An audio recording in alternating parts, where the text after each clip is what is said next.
Dakota State House and Senate redistricting committees have agreed on two options for legislative maps. Now, those boundaries will set the course for State House representation for the next 10 years. While it's the first time the two chambers have each agreed on one map to bring forward, there is still much to be hashed out between the two chambers. Austin Goss with that story tonight from our Peer Newsroom. After months of back and forth, the House and the Senate have their proposed state legislative maps. What I like about this map is I think it's fair. It, from my perspective, is something that a South Dakotan can look at and say, yeah, this makes sense. And that's my goal, to have a map that's fair and that makes sense for South Dakota.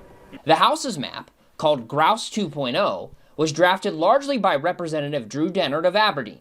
Senator Mary Duvall of Pierre brought forth the Senate's called Blackbird 2.0. Both chambers say they've listened to the concerns of citizens and legislators from the opposite house and believe that compromise could be closer than ever before. But major discrepancies still exist between the two maps that could ultimately result in the state Supreme Court making the final decision.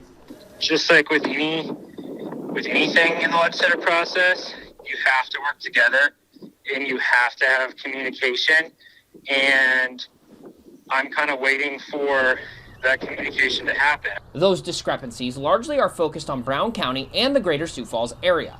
The House breaks the Brown County area up into 2 districts, the Senate into 3. We tried to keep the urban area as compact as possible so that some of the urban precincts in Sioux Falls wouldn't just overshadow the agricultural part of the county, because there's some farming that goes on in northern Minnehaha County.